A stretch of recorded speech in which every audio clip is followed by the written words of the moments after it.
Baik, seperti biasa kita akan lanjutkan di hari Jumat, baik offline ataupun online, dan hari ini kita adakan offline, bedah buku Sahih At-Targhib Tarhib. Dan kembali saya ingatkan, ini adalah buku yang ditulis oleh Al-Mundhiri rahimahullah. Beliau menulis buku dengan judul At-Targhib, yang artinya isinya dalil-dalil motivasi untuk mengerjakan ibadah. Dan ini cara yang terbaik kalau seorang muslim dan muslimah ingin rajin mengerjakan ibadah dan konsisten dalam menjaganya.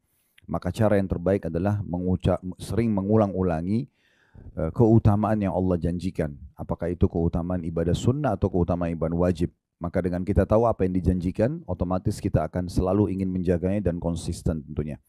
Begitu juga dengan at-tarhib yang artinya ancaman bagi orang yang melakukan perbuatan dosa. Dan ini adalah cara yang paling efektif untuk membuat kita berhenti dari perbuatan pelanggaran agama.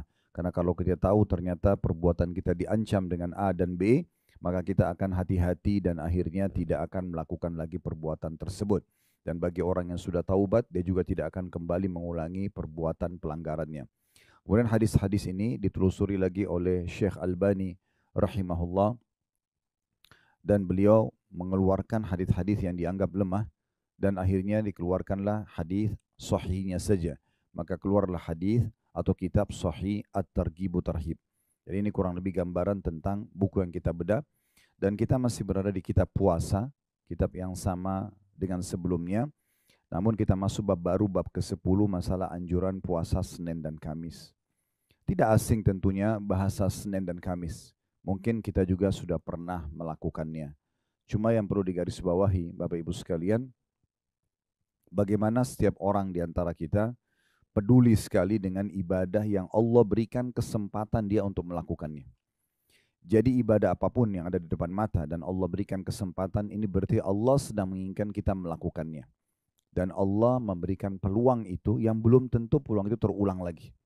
Saya pernah jelaskan pada pertemuan yang lalu, kalau ibadah itu kapan luput dari kita sekali saja, berarti dia tidak bisa diperbaiki selamanya. Kalaupun ada peluangnya yang akan datang, maka peluang untuk yang akan datang. Contoh misalnya, tadi waktu pagi ada orang tidak sholat duha. Mungkin karena dia pikir itu adalah ibadah sunnah. Apakah dia berdosa? Jawabannya tidak. Apakah dia rugi? Iya. Kenapa dia rugi? Karena kalau misalnya dia mendengarkan pada pertemuan seperti ini, hadis Nabi SAW, dalam tubuh manusia ada 360 sendi, yang setiap orang harus bersedekah sebagai tanda syukur kepada Allah terhadap sendi-sendinya itu. Jadi kalau kita bayangkan satu sendi nilainya 1 juta misalnya, berarti dia harus keluarkan 360 juta rupiah setiap hari sebagai tanda syukur kepada Allah. Karena sendi-sendi mahal sekali. Kita tahu kalau ada orang retak sendinya, patah tulangnya, ini kan biayanya besar sekali. Kalau kita anggap 1 juta satu sendi, maka 360 juta dia harus sedekah setiap harinya. Dan kata Nabi SAW, 2 rakaat sholat duha menutupi sedekah 360 sendi itu. Kurang dari 2 menit kita bisa kerjakan dan sudah dianggap kita sedekah untuk 360 sendi kita. Juga dalam hadis-hadis yang lain, seperti kata Nabi SAW, Allah Subhanahu Wa Taala berfirman, wahai anak Adam, rukuklah untukku 4 rakaat di awal pagi, maksudnya di waktu duha. Ya. Maka aku akan penuhi hajatmu pada hari itu. Artinya semua kebutuhan kita akan dipenuhi Allah hanya dengan mengerjakan duha 4 rakaat. Dan sekian banyak keutamaan tentang sholat duha sudah pernah kita bahas di bab sholat. Namun yang saya ingin titik beratkan, kalau misalnya ada saudara kita sekarang, tadi dia tidak sholat duha, kemudian dia dengar keutamaan ini, lalu dia ingin mengerjakannya, apakah dia masih bisa kerjakan? Jawabannya tidak mungkin, karena waktunya sudah lewat. Boleh nggak dia kerjakan duha besok? Boleh, tapi itu untuk besok. Buku amalnya juga dicatat untuk hari esok. Tapi hari ini yang dia luput dari sholat duha, akan dia temukan di hari kiamat bukunya di hari ini, di tanggal ini, dia tidak mengerjakan sholat duha. Dan sudah cukup membedakan derajat dia dengan orang yang mengerjakan sholat duha. Tidak bisa diperbaiki. Maka peluang ibadah itu kalau datang, jangan disia-siakan. Peluang apapun itu, mau sunnah ataupun wajib. Tadi contoh sholat duha. Belum juga contoh yang lainnya, seperti kesempatan sedekah, kesempatan baca Quran, kesempatan hadir majelis ilmu, kesempatan silaturahim keluarga, kesempatan bakti sama orang tua, bantu kerabat, dan segala macam hal. Maka ini adalah peluang yang Allah sedang sodorkan di hadapan kita. Ini peluang buat kamu sekarang yang terbaik, kerjakan. Setiap kali orang menepis peluang tersebut tidak akan terulang lagi. Kalaupun dia pindah di hari esok, atau di pekan depan, atau di bulan depan, berarti untuk catatan, pekan depan ataupun hari esoknya. Jadi hari ini dia akan luput dari itu. Beda dengan dosa Bapak Ibu sekalian. Kalau dosa, kita buat dosa nih, berjalan 1 tahun, 2 tahun, 10 tahun kita berbuat dosa.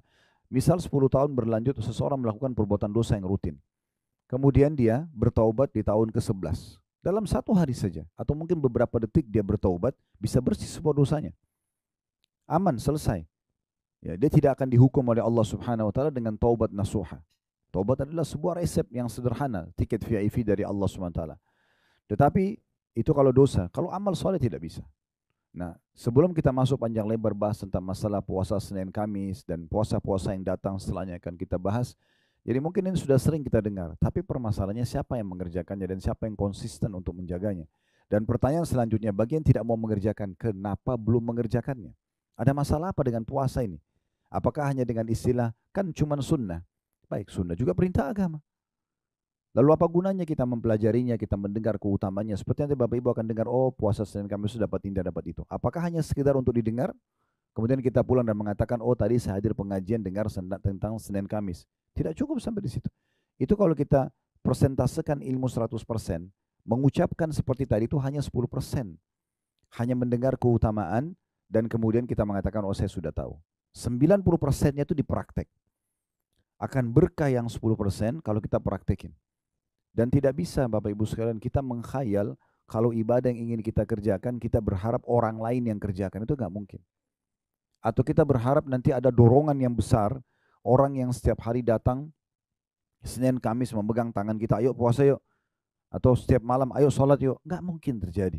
Harus dari diri kita sendiri. Kita yang harus memulainya. Oleh karena itu saya pernah sampaikan sebuah kaidah sederhana. Dalam hal ibadah ini Bapak Ibu sekalian wajib kita pribadi. Ini prinsip pribadi. Kita katakan wajib ya.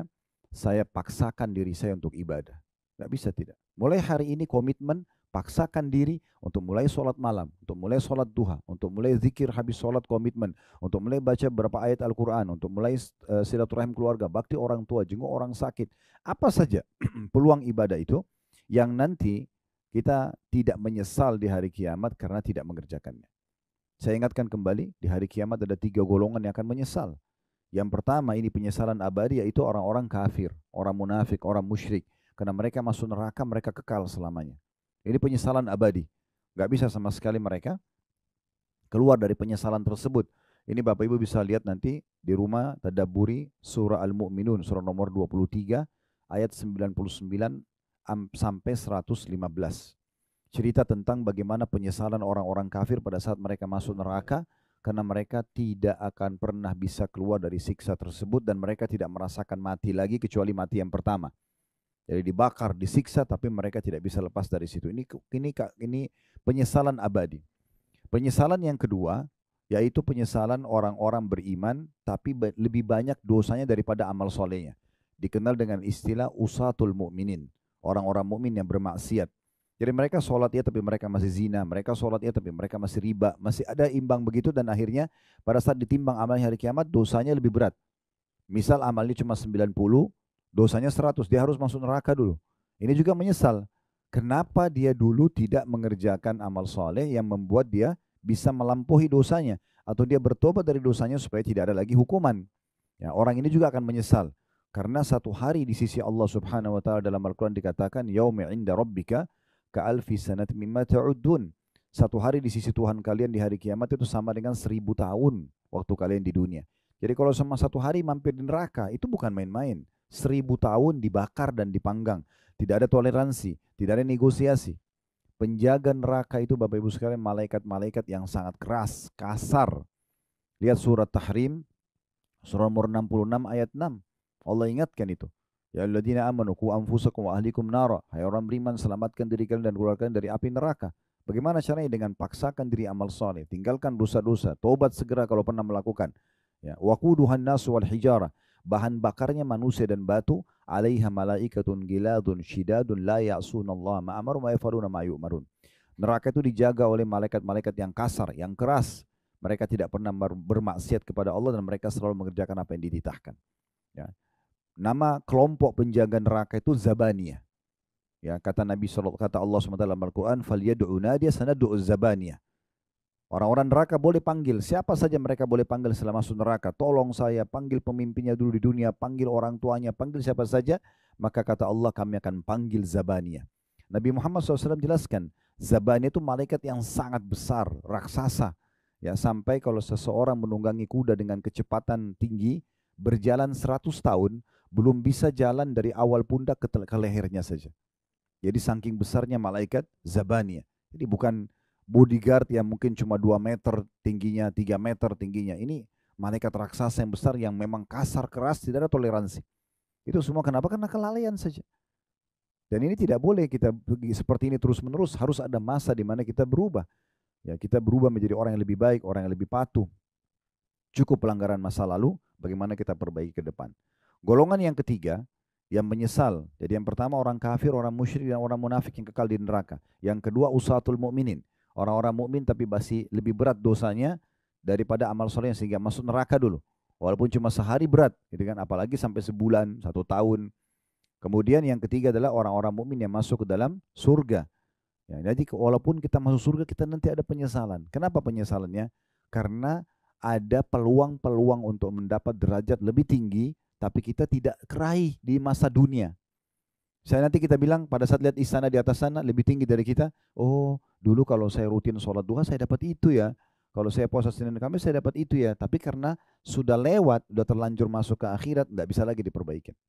Kata Nabi SAW dalam hadis yang sahih, pernah beliau lewat di malam hari, di saat langit lagi sangat gelap dan bintang-bintang gemerlapan. Lalu beliau mengatakan, apakah kalian lihat gemerlap bintang-bintang itu? Kata para sahabat, tentu ya Rasulullah. Jadi seperti kita bisa lihat bintang yang gemerlapan tapi jauh, kita tidak tahu seperti apa ukurannya bintang itu, ada apa di sana kita, tetapi saking terangnya sampai jutaan kilometer pun sampai ke kita cahayanya. Kata para sahabat, tentu ya Rasulullah, kami lihat. Kata Nabi SAW, demi zat yang jiwaku dalam genggaman, maksud demi Allah, seseorang di antara kalian nanti di surganya akan melihat istana-istana yang antara dia sama istana itu seperti bintang-bintang itu. Jaraknya jauh sekali. Ya. Dan dia tidak tahu ada apa di sana, fasilitas apa. Kata para sahabat, ya Rasulullah, apakah itu istana untuk para nabi-nabi? Kata Nabi SAW, bukan. Orang-orang soleh dari umatku. Yang sibuk dari bangun tidur sampai tidur lagi, ibadah ke ibadah yang lain. Tutup semua pintu dosa. Maka orang seperti nanti derajatnya tinggi di surga. Dalam setiap hari kita sudah bisa bedakan antara kita sama teman kita atau siapapun pasangan hidup kita tentang derajat kita di surga. Kalau orang misalnya bang A sama B, si A mulai dari subuh, mulai dari sholat malam dia sudah sholat tahajud. Anggap si B tidak sholat tahajud karena dianggap sunnah. Sudah beda derajat itu. Sholat subuh, misalnya 2 orang laki-laki, yang satu ke masjid, satu sholat di rumah, udah beda. Yang satu sholat duha 2 rakaat, yang satu mungkin sholat duha 4 rakaat. Yang satu sholat 5 waktunya semua di masjid, yang satu tidak. Yang satu sedekah hari itu, yang satu tidak sedekah. Yang satu hari itu bakti orang tua, yang satu tidak. Sehari saja itu sudah sangat jauh jarak kita dengan orang-orang yang soleh. Maka harus kita yang menentukan Bapak Ibu sekalian. Jadi membahas tentang masalah hadis-hadis seperti ini mungkin mudah untuk kita baca. Tapi permasalahannya kenapa, tanya diri kita, kenapa kita nggak mau praktikin? Kenapa nggak mau dijalanin? Ada masalah apa? Apakah hanya alasan sunnah? Atau misalnya mengatakan, keutamanya kecil kok. Padahal sebenarnya keutamanya sangat besar. Dan kita butuh itu. Ingat hadis Nabi SAW, awal amal dihisab hari kiamat adalah sholat. Kalau dia baik, beruntunglah orang itu. Dan kalau dia kurang, maka rugilah dia. Dalam riwayat lain, akan menolong amal lain kalau dia sempurna sholat itu, dan akan mengganggu amal lain kalau dia buruk. Itu di bab sholat pernah kita jelaskan. Lalu kata Nabi SAW, Allah berfirman kepada para malaikat, coba cek kalau seorang hamba ditimbang sholat wajibnya kurang, cek amal sunnahnya, sholat sunnahnya. Kalau ditemukan, kata Allah SWT, sempurnakan sholat wajib yang kurang itu, kurang khusyuk, lupa wudhu, atau apa saja, sempurnakan dengan sholat sunnahnya. Maka kata Nabi SAW, dengan begitu berarti terbantukan sholat wajibnya dengan sholat sunnahnya. Dan itu berlaku pada ibadah-ibadah yang lain. Zakat dibantu kalau kurang kita hitungnya dengan sedekah. Puasa Ramadan dibantu dengan puasa-puasa sunnah. Ya kan? Haji dibantu dengan umroh. Itu fungsi daripada amal sunnah. Kalau amal soleh kita wajib sudah sempurna, maka ini akan menambah derajat kita di surga. Dan ingat sekali lagi saya ulangi Bapak Ibu sekalian, penentuan derajat di surga, ya ini hanya akan terjadi di dunia. Tidak bisa lagi di akhirat, nggak bisa. Kalau di akhirat kita bisa milih, ya Allah saya mau derajat itu. Apa yang harus saya lakukan di akhirat, dikasih kesempatan ibadah, nggak ada masalah. Masalahnya tidak seperti itu. Di sini saja di dunia. Dan waktu kita sekali tidak akan pernah kembali. 1 detik yang lalu aja ini akan berlalu dan tidak akan pernah bisa terulang. Tidak bisa kita minta kembali lagi 1 detik, misalnya untuk kita istighfar atau kita berzikir atau kita sedekah, nggak bisa. Maka harus maksimalkan. Dan setiap orang di antara kita harus menyadari tentang pentingnya poin yang baru kami sampaikan tadi. Saya pernah menyusun sebuah ceramah Bapak Ibu sekalian, judulnya inilah hari emasmu, untuk memberikan kesadaran buat diri saya dulu sebagai pemateri dan juga buat jemaah yang mendengarkan. Alhamdulillah sudah diangkat juga di medsos kami. Yang saya sedang bahas adalah hari ini. Hari ini sekarang kita hidup, inilah hari emas kita. Karena ini hari di mana kita masih hidup. Allahu a'lam besok kita tidak tahu. Dan hari ini adalah hari yang sudah bisa kita jadikan penutup daripada umur kita yang sebenarnya. Maksudnya, kalau seseorang dari kita misalnya umurnya 50 tahun atau 40 tahun, dengan hari ini, maka berarti inilah umur dia yang sebenarnya sudah dia lalui. 40 tahun itu atau 50 tahun itu. Ini ke depannya dia tidak tahu. Apakah sisa sehari, apakah sisa 2 hari. Kalau dia masih dikasih umur yang sama, 40 tahun juga ke depan, itu luar biasa. Tapi kan belum tentu. Berarti hari ini adalah hari emas kita di mana kita harus maksimalkan. Kalau lalu-lalu kita selalu beramal soleh, sekarang tambah lagi hari ini supaya derajat kita tinggi di surga. Kalau lalu-lalu kita buat dosa, ini kesempatan kita minta maaf. Jangan lagi lalai, supaya kita tidak kena hukuman oleh Allah subhanahu wa ta'ala. Ini poin penting. Hasan Basri rahimahullah pernah kedatangan seseorang. Kemudian orang itu kebetulan sudah 60 tahun umurnya. Hasan Basri bertanya, berapa umur kamu? Dia bilang 60 tahun. Kata Hasan Basri, kalau begitu kau sudah 60 tahun menuju ke Tuhanmu. Kamu sudah jalan ini menuju ke Tuhan. Sudah mau meninggal gitu. Lalu kata orang tersebut, innalillahi wa inna ilaihi raji'un. Kami milik Allah, kami akan kembali kepada Allah. Kalimat istirja, karena menganggap itu musibah buat dia. Dia yakin selama 60 tahun mungkin masih banyak kekurangan dia lakukan. Maka kata Hasan Basri, kau tahu makna kalimatmu itu? Orang itu terdiam. Lalu kemudian Hasan Basri mengatakan, berarti kau mengatakan bahwasanya kau milik Allah dan kau akan kembali. Dan orang yang mengucapkan kalimat ini tahu dia akan bertemu dengan Tuhannya. Dan yang tahu bertemu dengan Tuhannya, dia tahu akan dihisap oleh Allah. Maka orang itu mengatakan, lalu apa solusinya? Kata Hasan Basri, perbaiki sekarang ke depan. Maka Allah akan maafkan masa lalumu. Dan kalau kau justru masih mengisi dengan kelalaian dan dosa, maka Allah akan hukum kau di masa depan dan masa lalumu. Ya, jadi orang harus menyadari masalah ini Bapak Ibu sekalian. Jadi ini bukan hanya sekedar duduk di majelis, terus kemudian kita dengarin, oh iya ceramah begini ya, oh ceramahnya bagus, itu tidak penting. Itu cuma bungahnya majelis, itu enggak penting. Yang penting itu Bapak Ibu masuk dalam majelis ilmu dan efeknya ada pasti. Setiap dengar ceramah, oh itu ya, oh ini ya, supaya kita amalin. Jadi jangan bertahun-tahun dengarin ceramah terus tidak ada perubahan, itu sayang sekali. Ya. Tidak penting Bapak Ibu sekalian siapa yang menyampaikan, tapi apa yang disampaikan. Kalau itu benar, amalkan. Itu penting. Ya, karena memang Allah Subhanahu wa taala memilih kita pada hari ini pun duduk di majelis ilmu itu dengan hikmahnya. Berapa banyak orang yang Allah tidak berikan taufiknya. Tidak ada pikiran untuk hadir majelis ilmu, tidak ada pikiran lalai saja terus. Itu banyak orang. Allah lalaikan mereka. Kalau Allah berikan kita kesempatan sadar, itu bukan satu peluang yang baik. Jangan disia-siakan. Ini kurang lebih gambaran saya ingin titik beratkan dulu di pembukaan kita, supaya materi yang kita dengarkan Bapak Ibu sekalian 1 jam ke depan, setengah jam, 45 menit, 1 jam setengah, semua ini Bapak Ibu sekalian harus kita anggap penting untuk kita terima dan juga kita amalkan. Seperti itu kurang lebih. Baik, kita sudah membahas pada pertemuan yang lalu puasa 3 hari setiap bulannya, atau dikenal dengan Ayyamul Bid, dan itu dianjurkan di tanggal 13, 14, 15, hanya saja boleh dipilih tanggal berapa saja. Boleh dipilih tanggal berapa saja, dan keutamaannya puasa 3 hari setiap bulannya itu sama pahalanya dengan mendapatkan pahala puasa setahun. Cara hitungannya itu adalah kembali kepada ayat Al-Quran. Man ja'a bil hasanati falahu asyru amthaliha. Siapa yang mengerjakan satu perbuatan baik akan diberi lipat gandakan 10 kali lipat. Jadi kalau Bapak Ibu puasa 3 hari setiap bulan, 1 harinya sama dengan pahala 10 hari puasa. Berarti kalau 3 hari setiap bulan itu sama dengan 1 bulan puasa, 30 hari. Kalau setiap bulan kita puasa begitu, 1 bulan ini puasa Ayyamul Bid bersama dengan pahala 1 bulan puasa, karena 30 hari pahalanya, walaupun cuma 3 hari puasa. Karena 1 hari dilipat gandakan menjadi 10 kali lipat. Bulan depan lagi kita puasa 3 hari berarti sama dengan sebulan lagi, begitu terus sampai 11 bulan. Kemudian nanti Ramadan kita puasa sebulan penuh, berarti pahalanya sama dengan puasa setahun. Jadi perlu difahami baik-baik hadis tentang siapa yang puasa atau puasa 3 hari setiap bulannya mendapatkan pahala setahun, itu ada terjemahannya atau ada penjelasannya.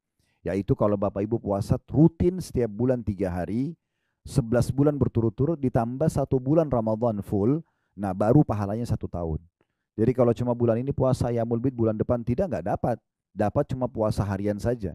Untuk mendapatkan puasa setahun konsisten menjaga setiap bulannya 3 hari. Ya Alhamdulillah, sekarang ada ilmu pengetahuan tambahan buat kita. Di masa kita sekarang lagi masa-masanya orang bicara tentang diet, tentang kesehatan. Dan salah satu yang ditemukan adalah terbaik adalah puasa. Lalu kenapa kita tidak amalkan? Sekalian niat ibadah dan juga kita bisa menjaga kesehatan kita. Makin sering kita menjaga diri dari makanan dan minuman, maka makin sehat tuh manusia. Kan gitu. Makin jauh dari sifat malas, makin jauh dari penyakit. Dan Nabi sudah ingatkan itu dari jauh sebelumnya, 1400 tahun yang lalu. Kata Nabi SAW, tidak ada bejana lebih buruk yang diisi oleh manusia dibandingkan dengan perutnya. Maksudnya kalau dia fokus, makan aja terus, nggak pernah ada istirahatnya. Dari pagi sampai malam, terus tidak ada juga puasa 1 pekan, 1 bulan. Maka ini akan sangat terancam kesehatannya, karena dia tidak tahu makanan itu kelebihan atau tidak misalnya. Sehat atau tidak. Ya, yang mana akan jadi nutrisi tubuhnya, yang mana tidak cocok sama tubuhnya, dan segala macam hal. Baik, kita akan masuk Bapak Ibu sekalian ke bab ke-10, masalah anjuran puasa Senin dan Kamis. Yang dimaksud Senin dan Kamis adalah berpisah, Senin sendiri, Kamis sendiri. Namun disilakan Senin dan Kamis karena memang Nabi SAW menggabungkan 2 hari ini. Maksudnya diusahakan Senin puasa, Kamis juga puasa. Hadis pertama dengan sanad sahih di ghairihi menjadi sahih karena dikuatkan dengan riwayat-riwayat lain, dan ini urutan 1041 dari awal belajar. Berwi dari Abu Hurairah radhiyallahu anhu bahwa Rasulullah sallallahu alaihi wasallam bersabda, "Tu'radul a'malu yaumal itsnaini wal khamis, fa uhibbu an yu'rada 'amali wa ana sha'im." Ketahuilah amal-amal itu dihadapkan, dilaporkan kepada Allah setiap hari Senin dan juga Kamis. Maka aku ingin amalku dihadapkan dalam keadaan aku sedang berpuasa. Hadis ini diriwayatkan Tirmidzi dan dikatakan hadis ini hasan gharib. Makna hadis ini kita langsung saja ambil pelajarannya. Pelajaran yang pertama yang bisa diambil atau faedah pertama adalah bagaimana amal-amal saleh yang kita kerjakan itu dicatat oleh para malaikat lalu dilaporkan kepada Allah Subhanahu wa taala setiap pekannya 2 kali, Senin dan hari Kamis. Dan Allah Subhanahu wa taala dengan hikmahnya ya itu memilih 2 hari ini dengan kemahabesarannya. Allah lebih tahu. Sebagaimana Allah juga jadikan hari Jumat adalah hari yang mulia, sebagaimana Allah jadikan Ramadan bulan lebih mulia daripada bulan-bulan yang lain, sebagaimana Allah jadikan Masjidil Haram, wilayah Mekah dan wilayah Madinah, Masjid Nabawi lebih mulia daripada potongan bumi di muka potongan tanah di muka bumi ini dimanapun berada gitu kan. Itu semua kemahakuasaan Allah. Allah pilih para nabi-nabi di antara manusia, Allah pilih Jibril, Mikail, Israfil di antara para malaikat. Itu semua berarti kemahabesaran Allah Subhanahu wa taala. Tinggal kita bagaimana memaksimalkan waktu di saat itu. Itu yang pertama. Yang kedua, faedahnya adalah bahwasanya amal yang paling afdal dikerjakan oleh seorang hamba dan paling banyak pahalanya itu adalah puasa. Itu adalah puasa. Kita sudah pernah pelajari di Ramadan yang lalu, saya ingatkan kembali hadis Bukhari di mana Nabi SAW bersabda, kullu amal ibnu Adam lahu illa saum. Semua amal ibadah anak Adam sudah ditentukan kadar pahalanya kecuali puasa. Ya. Yaqulullah azza wa jal, Allah yang maha mulia dan maha tinggi berfirman, fa innahu li wa ana ajzi bihi. Karena dia milikku dan aku akan balas secara langsung. Dalam riwayat lain, kata Nabi SAW, kullu amal ibnu Adam lahu al-hasanatu bi asyri amthaliha illa saum. Sesungguhnya semua amal ibadah anak Adam sudah ditentukan kadar pahalanya 10 sampai 700 kali lipat, tergantung kadar keikhlasan dan bagaimana dia mengemas ibadah itu. Ya. Kecuali puasa, kata Allah, karena itu milikku dan aku akan balas langsung, dia meninggalkan syahwatnya, makanannya, minumannya karena aku. Dan bagi orang yang puasa mendapatkan 2 kegembiraan, kegembiraan pada saat dia buka puasa dan kegembiraan pada saat dia bertemu dengan Tuhannya nanti karena gembira mendapatkan besarnya pahala puasa itu sendiri. Baik, jadi dari hadis ini kita lihat bahwasanya Nabi SAW memilih puasa Senin Kamis dan di hari itu dilaporkan amal, selain amal-amal lain maka ada amal unggulan yang dilaporkan walaupun dia sifatnya sunnah, itu adalah puasa.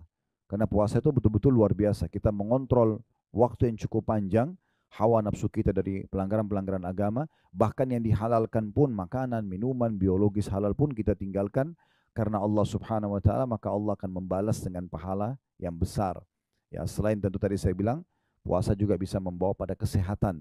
Oleh karena itu mulai sekarang harus dijadwalin dan harus dari kita bagaimana kita memulainya Bapak Ibu sekalian ya. Ini dua faedah dari hadis pertama. Kita masuk langsung hadis kedua. Dan hadis kedua ada 2A dan ada juga 2B sampai 2C. 2A-nya dengan sanad sahih li ghairihi, menjadi sahih karena dikuatkan dengan riwayat-riwayat lain. Ini urutan 1042 dari awal belajar. Berbunyi juga dari Abu Hurairah radhiyallahu anhu, anna Nabiy sallallahu alaihi wasallam kana yasumul itsnain wal khamis, faqila ya Rasulullah innaka tasumul itsnain wal khamis, faqala inna yawmal itsnain wal khamis yakfirullahu fihima likulli muslim illa al muhtajiraini yaqulu da'huma hatta yastaliha. Bahwasanya Nabi SAW rutin berpuasa Senin dan Kamis. Lalu ditanya kepada beliau, wahai Rasulullah, mengapa Anda berpuasa Senin dan Kamis? Mengapa rutin Anda jaga ini?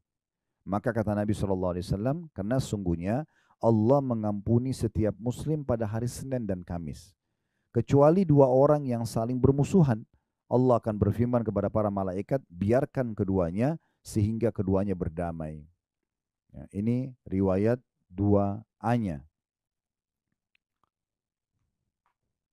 Dari hadis ini 2A kita ambil pelajaran dulu.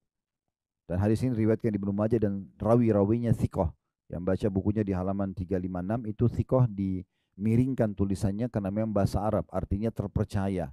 Ya, perawi-perawinya terpercaya sehingga hadis ini bisa diterima. Ya. Juga diriwayatkan oleh Malik, Muslim, Abu Daud dan Tirmidzi tanpa menyebutkan puasa. Faedah dari hadis yang pertama adalah bagaimana Nabi SAW menjadi suri tauladan yang baik karena beliau mencontohkan apapun yang beliau ucapkan. Jadi Nabi SAW mengucapkan juga mempraktikkan. Ya. Jadi Nabi SAW langsung mencontohkan tentang puasa Senin dan Kamis. Ya, bisa kita jadikan alasan juga karena Nabi SAW sangat mencintai puasa Senin dan Kamis dan saya mengerjakan juga selain daripada amal yang paling baik dilaporkan karena sedang dilaporkan amal di Senin dan Kamis. Ini yang pertama. Yang kedua faedahnya, bolehnya seseorang bertanya kalau dia kenal seseorang yang lain yang sedang mengerjakan ibadah. Boleh dia tanyakan, kenapa Anda baca Quran? Kenapa Anda zikir? Kenapa Anda tutup aurat? Kenapa Anda begini dan begitu? Kalau itu amal soleh. Tujuannya untuk menjadi motivasi buat kita. Itu boleh. Ya, itu boleh. Tapi jangan memuji amal ibadah orang lain. Itu tidak boleh. Jadi nggak boleh kita bilang, oh kamu solehah banget ya, kamu soleh banget nih, kamu puasa, kamu nggak boleh kita puji ibadah orang. Itu dilarang. Karena pernah ada satu sahabat, dia sholatnya khusyuk sekali, dan kebetulan jauh dari Nabi SAW, di pinggiran masjid. Kemudian ada sahabat di depan Nabi mengatakan, ya Rasulullah, sholatnya orang ini indah sekali, saya suka dia karena Allah. Kata Nabi SAW, jangan kau perdengarkan kepada dia, karena kalau kau perdengarkan, maka kau akan membinasakannya. Tadinya mungkin dia ikhlas, tapi jadi riya karena kamu memujinya. Ya. Jadi nggak usah kita puji pada orang lain. Tapi kalau kita mau bertanya dengan tujuan untuk motivasi, boleh. Nggak ada masalah. Ya. Ada dua orang tabi'in, Abdullah bin Mubarak dan Fudail bin Iyad rahimahumullah. Ini pernah saya sampaikan beberapa tahun lalu kisahnya, tapi saya ingatkan kembali. Dua orang ini generasi tabi'in terkenal ulamanya tabi'in. Mereka sangat soleh, dua orang ini. Dan mereka saling mencintai karena Allah. Nah, salah satu yang mereka kerjakan berdua ini, mereka sepakat sholat subuh di satu masjid. Dan mereka nanti duhur, asar, maghrib bisa masjid. Nanti isya mereka ketemu lagi di satu masjid, sudah janjian. Tujuannya, nanti di sholat duhur, sholat asar, sholat maghrib ini, si Abdullah bin Mubarak dan Fudail bin Iyad di beda masjid, mereka cari habis salam, habis zikir, habis sholat ba'diyah, siapa kira-kira orang di masjid yang masih tinggal. Dan kemudian apa yang sedang dikerjakan. Misalnya di pojok sana ada orang lama sekali berdoa. Dia tunggu selesai, ditanya sama dia, apa yang motivasi kamu mau berdoa? Nah, gitu. Ada orang di sana baca Quran, dia datang, kenapa kau mau baca Quran? Begitu aja kerjaan itu tiap hari. Tapi ini tidak mengambil waktu lama, hanya selepas sholat saja. Beberapa waktu habis itu aktivitas umumnya. Nanti isya mereka ketemu, lalu mereka berbagi pengalaman. Lalu mereka, tadi saya ketemu orang begini loh, tadi saya ketemu orang begitu. Hanya untuk menambah keimanan mereka saja. Hanya untuk memotivasi diri mereka agar rajin beribadah. Dan ini satu hal yang positif yang bisa kita kerjakan ya. Kalau kita mau bertanya dengan tujuan memang untuk menjadi motivasi buat diri kita. Dan ini Abdullah bin Mubarak mengatakan, saya pernah satu waktu menuju ke Mekah, kemudian berpisah dengan Fudail bin Iyad. Karena mereka selalu saling menceritakan pengalaman spiritualnya ini kira-kira ada orang lebih baik nih ibadahnya. Maka Abdullah bin Mubarak pernah pergi ke Mekah dan dia cerita tentang pengalaman dia. Dia katakan, waktu itu saya masuk ke Masjid Haram mau tawaf, mau umrah, kemudian Imam Haram lagi mengumpulkan masyarakat Mekah untuk mengerjakan sholat istisqa. Karena waktu itu lagi musim kemarau peceklik. Sampai sumur Zam-Zam pun dalam sejarah dikatakan pertama kali terjadi ya dari masa Nabi SAW itu kering pada masa itu. Maka mereka sholat istisqa minta turun hujan. Kata Abdullah bin Mubarak, saya ikut sholat, saya ikut juga berdoa, tapi tidak ada tanda-tanda doa kami diterima karena ya tetap aja terik matahari. Sampai mata saya menuju ke salah satu pintu Masjid Haram, lalu saya temukan di situ ada satu orang berkulit hitam masuk, kemudian dia cari salah satu sudut Ka'bah yang tidak banyak orang berkumpul, karena di masa itu belum sebanyak sekarang umat Islam. Jadi ada sudut Ka'bah yang tidak ada orang. Orang itu sholat 2 rakaat, dan kata Abdullah bin Mubarak, jangan tanyakan bagaimana indahnya sholat orang tersebut. Dari takbiratul ihram, ruku, i'tidal, sujud, semuanya dengan tumaknina, semuanya dengan kekhusyuan. Ya, tumak itu tenang. Maka selepas salam orang itu cuma angkat tangan ke langit dan mengatakan, aqsamtu bika rabbi an tunazzil alaihim matara. Aku bersumpah atas namamu ya Allah, turunkan hujan buat mereka itu. Jadi orang kulit hitam ini yang menyendiri, dia yang berdoa begitu. Maka kata Abdullah bin Mubarak, tiba-tiba mendung, turun hujan deras. Dan saya sangat yakin justru hujan turun bukan karena sholat dan doa kami, tapi karena orang ini. Karena dia selalu cari siapa yang lebih soleh dari dia, maka dia ikutin orang itu. Dia bilang, saya ikutin lorong demi lorong Mekah dilewatin orang ini sampai dia tiba di satu pemukiman, di tengah-tengah pemukiman masyarakat Mekah. Ada satu rumah besar, di depannya ada satu orang berkulit hitam juga badannya besar, menunggu depan pintu. Lalu kemudian saya pun, orang itu masuk, lalu kemudian saya salam pada orang yang di depan pintu, lalu saya tanya, mohon maaf saya mau tanya, ini rumah siapa? Yang depan pintu bilang, ini rumah saya. Lalu Abdullah bin Mubarak tanya, itu tadi yang baru masuk siapa? Maka orang tuan rumahnya ini mengatakan, itu adalah salah satu budak saya. Ya, jadi budak itu di masa itu ada perbudakan, bisa diperjualbelikan ya. Dulu ada pasar budak, orang bisa beli, dan Allah selalu sebutkan dalam Al-Quran, tahrir raqabah, fakku raqabah, bebasin budak, bebasin budak. Di masa itu kita kalau punya uang kita beli budak, bebasin. Kita bilang kau bebas karena Allah, itu ada pahala sendiri. Seperti Bilal dibebaskan oleh Abu Bakar, maka semua ibadah Bilal dipanen pahalanya oleh Abu Bakar karena dia yang bebasin, itu contohnya. Maka Abdul Mubarak tanpa penasaran, dia bilang, itu budak Anda? Dia bilang, ya. Saya ingin tanya lagi, boleh nggak? Boleh. Bagaimana ibadahnya orang ini? Maka kata majikannya, jangan Anda tanyakan ibadahnya orang ini. Luar biasa. Orang ini kalau pagi sampai menjelang malam kasih hak saya sebagai majikannya. Gak pernah berkeluh kesah, dia kerja maksimal. Pokoknya dia pegawai terbaik. Malam hari gak pernah ketinggalan sholat malam. Selalu memberikan hak Tuhannya, gitu kan? Dan yang luar biasa kata majikannya, saya kalau memberikan gaji dia 2 dirham, ya kalau kita ibaratkan 1 dirham itu mungkin 10.000 rupiah misalnya, itu cuma 20.000 rupiah. Maka dia menyedekahkan 1 dirhamnya untuk fakir miskin, 1 dirham dipakai buat dia. Maka Abdullah bin Mubarak mengatakan, pantas saja kalau begitu. Kata orang yang punya rumah, kenapa? Dia bilang, enggak apa-apa. Saya mau tanya, boleh enggak saya beli budak itu? Kata yang punya rumah, oh maaf saya enggak bisa jual karena orang ini banyak berkahnya. Ya, karena semenjak dia kerja sama saya jadi berkah segala macam, orang ini ahli ibadah. Kata Abdullah bin Mubarak, saya Abdullah bin Mubarak. Masa dulu orang tidak ada foto, orang tidak tahu fotonya ulama itu seperti siapa gitu ya. Sekarang kan Imam Haram kita bisa tahu mukanya, ulama siapa kita bisa tahu mukanya karena ada media kayak kita sekarang di masjid. Zaman dulu tidak ada. Tapi Abdullah bin Mubarak ini namanya terkenal. Dia ulama besar Muslim di Irak gitu. Dan dia muridnya para sahabat. Maka si orang yang punya rumah mengatakan, apakah Anda Abdullah bin Mubarak? Dia bilang iya. Maka pada saat itu dia bilang, kalau gitu saya jual. Dijual lah. Tujuannya Abdullah bin Mubarak ini membawa budak hitam ini menuju ke Irak supaya dilihatkan temannya, ini loh, ada orang cuma angkat tangan turun hujan. Ibadahmu sama saya nggak ada apa-apanya nih. Maka kita harus belajar dari dia. Tujuannya untuk itu. Tapi di tengah jalan, si budak ini bilang sama Abdullah bin Mubarak, wahai Tuan, Anda mau kemana? Kita mau kemana? Maka di saat itu Abdullah bin Mubarak mengatakan, jangan, mulai hari ini jangan kau panggil saya Tuan karena kau Tuan saya. Orang itu kaget, kok bisa Anda bilang begitu? Abdullah bin Mubarak bilang, saya tadi menyaksikan waktu lagi sholat istisqa di Masjid Haram, kami berdoa, kami sholat, tidak ada tanda-tanda diterima doa kami. Tapi begitu kamu masuk, saya lihat kamu sholat dan kamu akhirnya berdoa dan turun hujan. Saya yakin hujan itu turun karena kamu. Karena itu saya membeli kamu. Maka akhirnya budak ini mengatakan, kalau gitu Tuan, karena Anda sudah melihat itu, izinkan saya sholat 2 rakaat. Kata Mubarak, silahkan. Dan Abdullah bin Mubarak bilang dia sholat di hadap kiblat. Orang ini sholat persis indahnya seperti waktu sholat awal tadi. Dari takbiratul ihram, ruku, i'tidal, sujud, semuanya dengan ketenangan. Sampai salam, setelah salam dia cuma mengucapkan satu kata, dia mengatakan al-an, atau dua kata al-ana ya Rob. Maksudnya sekarang hai Tuhanku. Tiba-tiba dia meninggal dunia. Maka Abdullah bin Barak lalu mengubur budak itu. Setelah dia kubur, dia pulang ke Irak, lalu dia ceritakan kepada sahabatnya tentang pertemuan dengan budak tadi. Lalu dia ceritakan, dia bilang, kemungkinan besar si budak tadi itu, dia berdoa kepada Allah di dua rakaat yang terakhir sebelum dia meninggal. Ya Allah, kalau seandainya amalku setelah ketahuan berdoa di Ka'bah itu menjadi riak setelahnya, wafatkan aku. Kalau seandainya amalku tetap ikhlas, maka pertahankan diriku. Maka Allah matikan dia karena pilihan dia gitu ya. Karena dia minta agar Allah selamatkan dia dari masalah riak itu.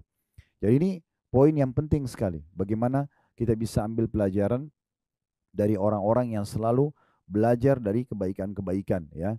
Jadi kita boleh bertanya tentang kebaikan orang kalau kita merasa memang bukan memujinya, tapi sedang ingin tahu dan untuk menjadi motivasi buat kita. Ini pelajaran kedua dari hadis. Pelajaran yang ketiga ini dari pertanyaan Abu Hurairah ya, atau pertanyaan seseorang kepada Nabi SAW, ya Rasulullah, kenapa Anda puasa Senin dan Kamis ya? Untuk mendengarkan apa motivasinya nih, supaya saya juga mau mengerjakan gitu. Pelajaran ketiga, ini keutamaan yang lain daripada puasa Senin dan Kamis, yaitu pada hari Senin dan Kamis ada pengampunan dosa di situ. Ada pengampunan dosa. Dan pengampunan dosa makin dekat dengan orang yang lebih banyak ibadahnya. Ya. Pengampunan dosa Allah Subhanahu wa Ta'ala akan lebih dekat dan akan mudah diraih oleh orang-orang yang sedang ibadah. Jadi sangat jauh pengampunan dosa dari orang yang justru pada hari itu ugal-ugalan, buat kriminal, buat pelanggaran, itu sangat jauh. Tapi orang yang sholat, orang yang puasa, orang yang lagi zikir, ini yang paling dekat untuk mendapatkan pengampunan tersebut. Jadi di sini akan ada pengampunan dosa. Itu faedah ketiga dari hadis. Faedah terakhir yang keempat adalah dilarangnya seseorang bermusuhan. Kalau ada orang yang memusuhi kita, itu biarin aja. Jangan kita ikut memusuhi dia. Ya.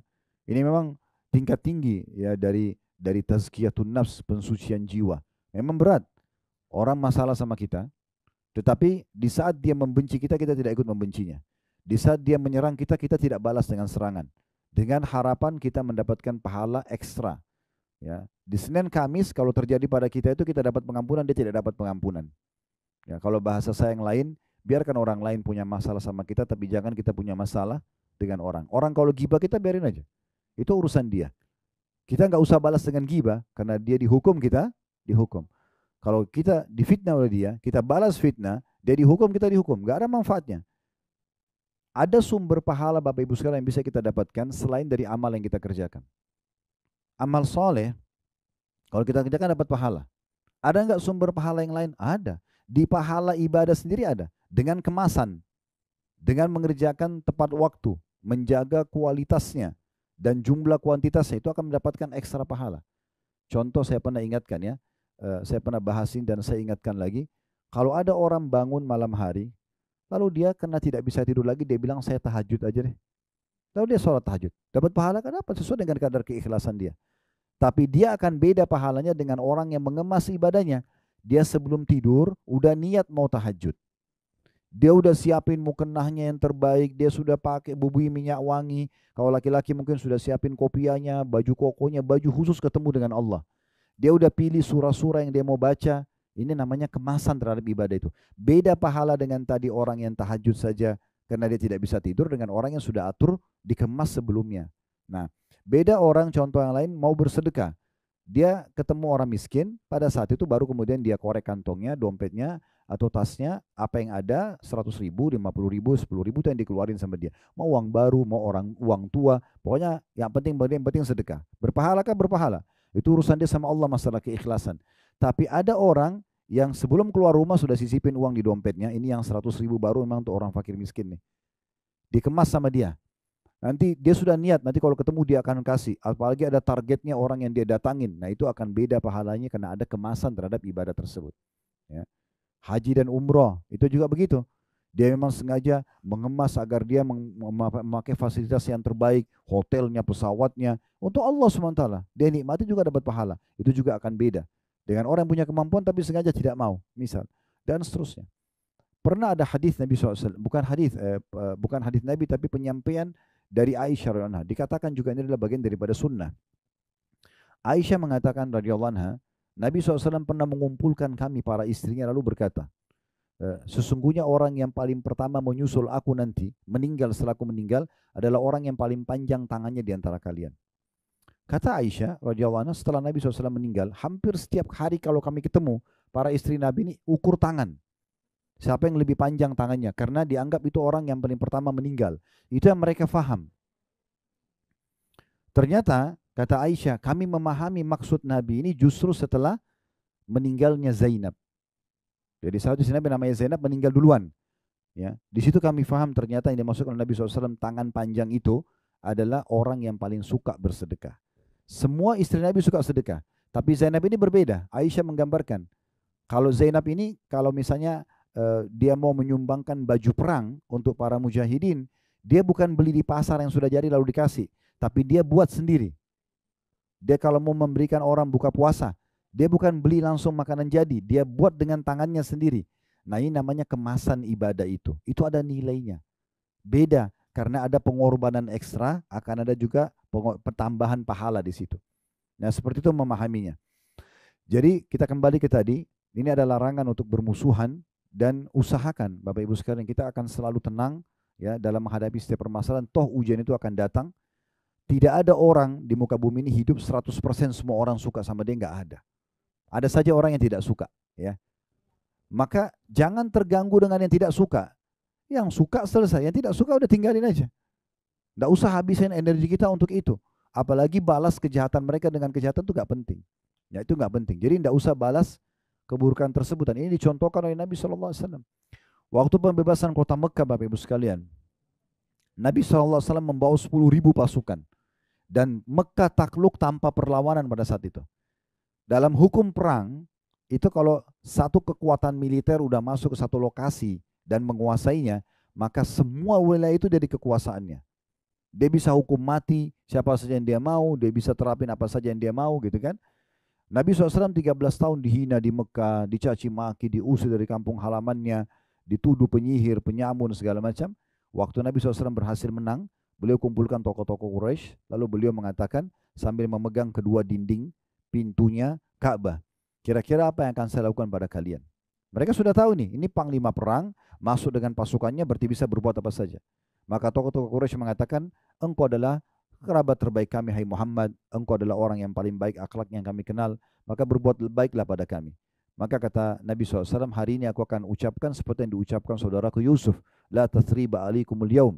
Waktu saudara-saudara Yusuf yang dulu menaruh Yusuf alaihissalam dalam sumur, kemudian sampai Nabi Yusuf terbengkalai dalam kisah Yusuf yang sangat masyhur, waktu ketemu setelah Nabi Yusuf jadi penguasa di Mesir, maka mereka akhirnya tahu kalau mereka salah, mereka takut Yusuf menghukum karena Yusuf sudah menjadi orang yang tinggi jabatannya. Maka kata Yusuf alaihissalam, tidak ada kebencian untuk kalian hari ini. Jadi enggak ada. Allah sudah maafkan semuanya.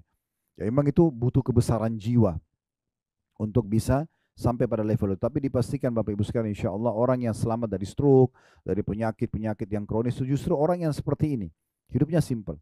Bergaullah, lanjutkan hubungan dengan orang yang suka sama kita. Yang tidak suka enggak usah.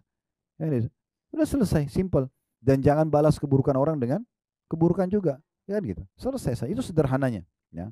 Ini hadis atau ini pelajaran keempat dari hadis yang bisa kita ambil. 2B-nya dengan sanad sahih dan lafaz ini dimiliki oleh Imam Muslim. Rasulullah SAW bersabda, "Tu'radul a'malu fi kulli yaumi itsnaini wa khamis. Fayakfirullahu azza wa jalla fi dhalikal yaumi likulli imri'in la yusyriku billahi syai'a illa imra'an kana bainahu wa baina akhihi syahna fayaqul urku hadaini hatta yastaliha." Amal-amal dihadapkan kepada Allah setiap hari Senin dan Kamis. Maka pada hari itu Allah Azza wa Jalla atau Allah Subhanahu wa taala mengampuni setiap orang yang tidak menyekutukan Allah dengan sesuatu, kecuali seorang yang terdapat permusuhan antara dirinya dengan saudaranya sama muslim. Allah berfirman, biarkan keduanya sampai keduanya berdamai. Riwayat ini mirip dengan tadi, cuma ada tambahan faedah ya. Kalau yang tadi amal dilaporkan sudah kita sebutkan di hadis yang pertama. Kemudian di hadis yang kedua A tadi sudah disebutkan tentang Allah akan mengampuni dosa-dosa. Ya. Kemudian juga kecuali orang yang bermusuhan. Ini sudah kita jelaskan faedahnya. Sekarang tambahnya adalah potongan sabda Nabi SAW, la yusyrik billahi syai'a.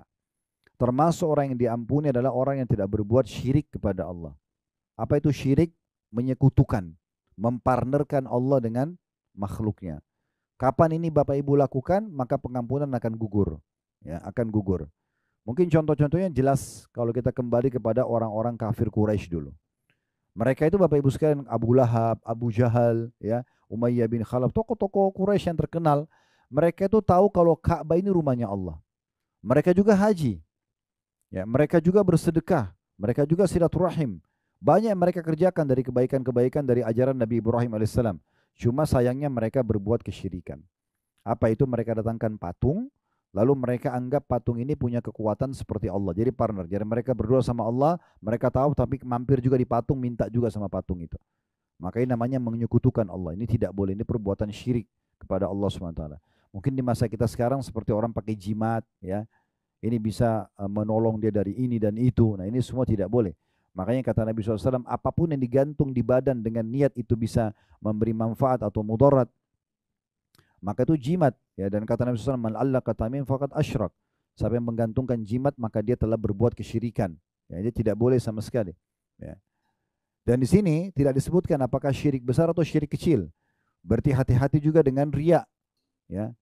Pamer ibadah itu, ya. Kemudian memperindah karena mau dipuji. Kalau ini ada, kemungkinan pengampunan dosa Senin Kamis tidak didapatkan. Ya. Oleh karena itu kita harus betul-betul mengontrol setiap ibadah kita. Semua orang di antara kita Bapak Ibu sekalian pasti akan dibisikkan oleh syaitan untuk riya. Karena riya itu adalah senjata pamungkasnya syaitan. Ya. Itu orang lihat kamu perpanjang doamu, itu orang ini, itu akan puji, orang akan gini dan begitu. Maka semua itu kita tinggal tepis. Baca a'udzubillahi minasyaitonirrajim. Selama bisikan itu tidak kita ikuti, maka kita tidak riya. Ya, kita tidak akan riya. Jadi tetap aja kita konsentrasi ibadah, lalu berlindung kepada Allah dari syaitan, kemudian insya Allah kita lanjutkan ibadah kita, maka itu akan aman. Nah, ini tambahannya, ini faedah tambahan. Kalau tadi ada 4 faedah di hadis 2A-nya, di 2B-nya ada tambahan faedah yang kelima, yaitu dengan orang tidak berbuat kesyirikan kepada Allah Subhanahu wa taala. Di 2C-nya dengan sanad sahih dan dalam satu riwayat Imam Muslim juga, kata Nabi SAW, tuftahu abwabul jannati yawmal itsnaini wa yawmal khamis. Fayukfaru likulli abdin la yushriku billahi syai'a illa rajulan kanat bainahu wa baina akhihi syahna. Pintu-pintu surga dibuka pada hari Senin dan Kamis. Maka semua hamba yang tidak menyekutukan Allah dengan sesuatu diampuni kecuali seseorang yang antara dirinya dengan saudaranya terdapat permusuhan. Sebenarnya di sebelahnya ada tertulis dalam kurung al-hadith. Al-hadith itu maksudnya hadis ini masih panjang, cuma Al-Mundhiri mengambil saksi bahasan sampai sini saja. Dari hadis ini ada tambahan faedah ke-6, khusus hadis nomor 2 ya. Karena 2A, 2B, 2C kita anggap ini satu rangkaian hadis, satu urutan ya. Kalau hadis 2A tadi ada 4 faedahnya, hadis ke-2B-nya kita tambah 1 faedah tidak boleh syirik. Kemudian hadis ke-2C-nya ada tambahan 1 lagi, yaitu terbukanya pintu-pintu surga pada hari Senin dan Kamis. Ya, ini bisa bermakna macam-macam ya. Tetapi bisa bermakna secara letterlet memang pintu surga lagi dibuka. Ya, bisa juga bermakna adalah terbukanya pendaftaran untuk menuju ke surga. Ya, makanya Nabi SAW beramal maksimal dan diikuti dengan puasa yang merupakan ibadah yang paling banyak pahalanya, agar pada saat dilaporkan itu sangat membantu nanti untuk masuk ke dalam surganya. Ya, ini yang dimaksud dengan potongan tambahan dibukanya pintu-pintu surga. Baik, hadis ketiga dalam bab kita dengan sanad hasan, ini urutan 1043 dari awal belajar berbunyi dari Usama bin Zaid radhiyallahu anhuma. Kita bilang anhuma karena Usama dan Zaid dua-duanya sahabat, ayah dan anak sahabat Nabi. Dia berkata, qultu ya Rasulullah innaka tasumu hatta la takadu tuftir wa tuftiru hatta la takadu tasum illa yawmaini in dakhala fi siyamik wa illa sumtahuma. Qala ay yawmaini? Qultu yawmal itsnaini wa yawmal khamis. Qala dzanika yawmani tu'radu fihima al-a'malu ala rabbil alamin wa uhibbu an yu'rad 'amali wa ana sha'im. Terjemahannya, kata Usama bin Zaid radhiyallahu anhu, aku berkata wahai Rasulullah, sungguhnya engkau berpuasa sehingga hampir tidak berbuka, dan engkau berbuka tidak berpuasa sehingga hampir tidak pernah berpuasa, kecuali 2 hari. Keduanya tidak masuk dalam puasamu, kecuali engkau pasti berpuasa pada keduanya. Nabi SAW bertanya, 2 hari yang mana yang kamu maksudkan? Aku berkata, hari Senin dan hari Kamis. Maka kata Nabi SAW, di 2 hari itu amalan-amalan dihadapkan kepada Rabb alam semesta. Maka aku ingin amalku dihadapkan dalam keadaan aku sedang berpuasa. Hadis ini riwayat Abu Dawud, An-Nasai, dan pada sananya terdapat 2 rawi yang majhul, maksudnya masih perlu dipertanyakan, yaitu Maula Qudama dan Maula Usama. Namun di sini dihasankan oleh Syekh Albani setelah ditelusuri cukup banyak jalurnya. Di antara penguatnya adalah riwayat Ibnu Khuzaimah dalam Sahihnya dari Syurahbil bin Sa'ad dari Usama, dia berkata, ini langsung paragraf setelahnya ya. Karena Rasulullah sallallahu alaihi wasallam yasum Itsnain wal Khamis wa yaqulu inna hadainil yaumaini tu'radu fihima al-amal. Rasulullah SAW rutin berpuasa Senin dan Kamis dan beliau bersabda, sesungguhnya pada 2 hari ini amal-amal dihadapkan kepada Allah. Dari hadis ini kita ada tambahan faedah atau kita ambil faedah yang pertama, pentingnya seseorang untuk bertanya, ya, apapun yang dia belum ketahui ilmunya, dia bertanya. Mirip dengan tadi ada faedah kita ambil ya, bolehnya orang bertanya tentang ibadah seseorang. Tapi ini lebih umum, ini bertanya tentang sesuatu yang butuh dia ketahui ilmunya. Ya, dalam ilmu-ilmu agama dia bertanya. Dan bertanya ini, ya, malu itu sebenarnya dalam segala hal baik kecuali dalam majelis ilmu. Boleh orang bertanya dengan adab dan tata krama yang baik, ya, bukan karena ingin menguji pematerinya, bukan karena ingin pamer sama teman-temannya, tapi memang dia butuh ilmu. Maka boleh dia bertanya. Diambil dari potongan perkataan Usama bin Zaid, aku berkata ya Rasulullah, Anda berpuasa sampai aku kira tidak lagi batal puasanya atau tidak pernah ada hari tidak puasa, dan Anda juga berbuka sampai aku pikir Anda juga tidak akan puasa. Kecuali 2 hari ini, Senin Kamis. Maksudnya dalam sepanjang sebulan itu, Anda bisa saja puasa, bisa tidak. Kecuali Senin Kamis, pasti Anda puasa. Ini pertanyaan, kenapa? Ya, gitu. Seperti itulah. Nah, pertanyaan ini sebenarnya karena dia butuh ilmunya. Dia butuh ilmunya, ya. Ini faedah pertama dari hadis. Faedah kedua dari hadis tentang bolehnya orang yang sedang ditanya atau pemateri pada saat belum jelas pada dia apa yang ditanyakan, maka boleh dia bertanya balik, ya, sehingga pertanyaan akan jawaban sesuai dengan pertanyaan nantinya. Jadi sini Nabi SAW tanya, 2 hari yang mana yang kau maksudkan? Barulah Usama mengatakan Senin dan Kamis. Ya, untuk memastikan. Sebenarnya Nabi SAW sudah tahu yang dimaksudkan Senin Kamis, tapi Nabi ingin memastikan orang ini sedang bertanya apa sih yang dimaksudkan. 2 hari yang mana kau maksudkan? Kata orang ini Usama bin Zaid radhiyallahu anhuma, puasa Senin dan Kamis. Ya. Sisanya sama dengan tadi, Bapak Ibu sekalian, yaitu karena amal-amal sedang dilaporkan kepada Allah Subhanahu Wa Taala, dan Nabi SAW ingin pada saat dilaporkan beliau punya satu ibadah unggulan yang paling besar pahalanya, yaitu berpuasa. Baik, hadis keempat dengan sanad sahih, dan ini urutan 1044 dari Abu Bajar, dan ini hadis terakhir dalam bab kita, yaitu dari Aisyah radhiyallahu anha. Beliau berkata, "Kana Rasulullah sallallahu alaihi wasallam yataharra shaum al-itsnain wal khamis." Ketahuilah bahwasanya Rasulullah sallallahu alaihi wasallam senantiasa menjaga puasa Senin dan Kamis. Makna yataharra di sini, Bapak Ibu sekalian, adalah selalu menjaganya. Selalu menjaganya. Diriwayatkan oleh An-Nasai, Ibnu Majah, dan juga Tirmidzi, dan dikatakan hadis ini adalah hasan gharib. Namun karena sudah ditelusuri oleh Syekh Albani, jadi istilah gharibnya atau asing itu berubah menjadi sahih karena dikuatkan dengan riwayat-riwayat yang lain. Dari hadis ini hanya bisa kita tambahkan satu faedah saja, yaitu bagaimana Nabi SAW konsisten menjaga semua ibadah yang sudah beliau lakukan, yaitu puasa di sini Senin dan Kamis. Dan ini harusnya menjadi sifat seorang muslim, ya. Kalau Bapak Ibu sudah membuka satu pintu ibadah, jangan ditutup. Kerjakan aja, walaupun lagi malas. Kata Aisyah, Nabi SAW tidak pernah berhenti sholat malam, dan kalau beliau betul-betul lagi dalam kondisi malas, kata Aisyah begitu. Nabi lagi letih atau lagi kurang semangat, maka beliau tetap sholat malam walaupun duduk. Ya, maksudnya adalah bagaimana tetap menjaganya. Walaupun kita lagi lemah imannya, semangatnya kurang, jangan ditinggalkan. Usahakan pada saat itu justru kita tetap konsisten menjaganya. Karena nanti semangat itu akan naik lagi. Makanya kata Nabi SAW, semua ibadah itu akan ada masa naik semangat dan turun semangatnya. Nah, siapa yang lagi turun semangatnya tetap berpegang pada sunnahku, maka dia telah mendapatkan petunjuk. Jadi jangan sampai kita justru lagi kendor imannya, kemudian kita malas. Misalnya kita sudah 1 tahun berjalan sholat malam, syaitan berhasil menggoda kita, akhirnya kita jadi malas sholat malam. lalu sudahlah besok aja, sudahlah lusa aja, tertinggallah sepekan, 2 pekan, lalu kita biarkan. Jangan. Itu ibarat kita sudah naik tangga keimanan, pas di tangga ke-10 misalnya, setan tarik baju kita. Kita turun ke tangga ke-8. Sekarang kita mau naik lagi, atau kita biarin setan tarik terus ke bawah. Nah itu poinnya. Jadi kalau kita terus biarkan saja lalai, udahlah nanti aja, udahlah nggak apa-apa, nanti akhirnya setan terus menarik kita tuh. Dan perlu digarisbawahi poin penting. Ibadah itu Bapak Ibu sekalian, kalau misalnya satu waktu Bapak Ibu pernah termotivasi kerjakan satu ibadah karena dengar sebuah potongan ceramah tentang neraka misalnya.